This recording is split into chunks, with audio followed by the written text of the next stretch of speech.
comic book people of the world, it is Wednesday, that means it's comic book day. Let's see what loot I got this week. First up is Detective Comics issue 988. Batman's trying to solve a murder, which it seems as though it may just be a simple story, but it's going to be leading into something bigger. I don't want to give the big reveal as to who or what organization is going to be involved in this, but it is something that I wasn't expecting. When did Batman start wearing his underwear on the outside of his costume again? The Amazing Spider-Man issue number 5. Previously, Peter Parker and Spider-Man had been split into two different entities. Being two different beings, they didn't really function too well. Spider-Man, without the morals of Peter Parker, was just a superhero who didn't really seem to care too much about everyone else. And Peter Parker, without being Spider-Man, felt like he was just a lazy, regular smoke. So being merged back together, we get our one full Spider-Man once again, with another villain in the background just waiting to start up a new storyline. Fantastic Four issue number 2. We finally get to find out what happened to Mr. Fantastic, the Invisible Woman, their kids, and the Future Foundation kids along with them. They've been going around creating new universes and exploring them. But in doing so, they meet a new cosmic villain that is all-powerful. Or at least she appears to be all-powerful, but then again, we've seen these kind of characters many times in the past. This prompts Mr. Fantastic into tricking her to uniting the Fantastic Four once again. But not just the Four, it's everyone who had been a part of the Fantastic Four in the past, or at least most of it. Gotta say, that is pretty darn cool, and I think it was really awesome to see this in this issue. I'll also say that the Fantastic Four has been sorely missed in the Marvel Universe. X-Men Blue issue number 35. The young X-Men who've been plucked out from the past, who have been part of the present day, have been there for some time, and now they're contemplating the idea that they have to return back to their own timeline. Individually, they have all grown as characters, but to go back to their regular timeline, their minds have to be erased. So all of that growth and development basically has to be wiped out, which is sad because all of these heroes have had a huge part of the X-Men community for years now. I feel bad that young Bobby Drake has to go back into the closet. On the plus side though, we do know that he is a gay character, and his adult counterpart will still at least be a gay character in the mainstream Marvel Universe. Superman issue number 3, Superman vs. Rogol Zar, which does not happen despite what this cover looks like. This is more the build-up of Superman about to fight Rogol Zar after Rogol had started up his own army in the Phantom Zone, which by the way, the Earth is still stuck inside the Phantom Zone as well. Not a bad storyline, but I do hope that things are going to start amping up soon. Darth Vader issue number 21, Fortress Vader part 3. Not a lot happens here with the exception of Darth Vader going to Mustafar and achieving the blueprints of his future fortress, which may sound like a boring storyline, but I'm really interested in seeing the background of Vader. And I love this in-between story of what's happening between episodes 3 and 4. So the more insight on Vader, the better in my opinion. Infinity Wars issue number 3. Gamora is still the bad guy in this story, and she's essentially taken all the Infinity Gems. She's manipulating things in her own Thanos kind of way, and she's merging people together, sort of like the DC Marvel Amalgam universe. Only in this instance, it's Marvel characters being merged with other Marvel characters. To be truthful, it's pretty awesome, and I'd love to see a spin-off series based on these characters. But that's another story altogether. There's still a much bigger story unfolding. Gamora is attempting to reunite her own soul, and she has this other path that she's going down. But what is that going to entail? Well, Loki's a part of the whole thing, so that should tell you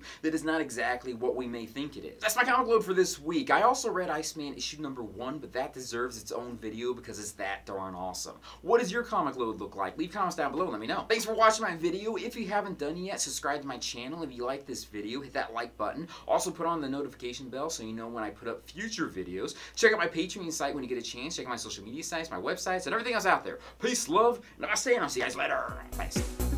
I'm in love with a hero.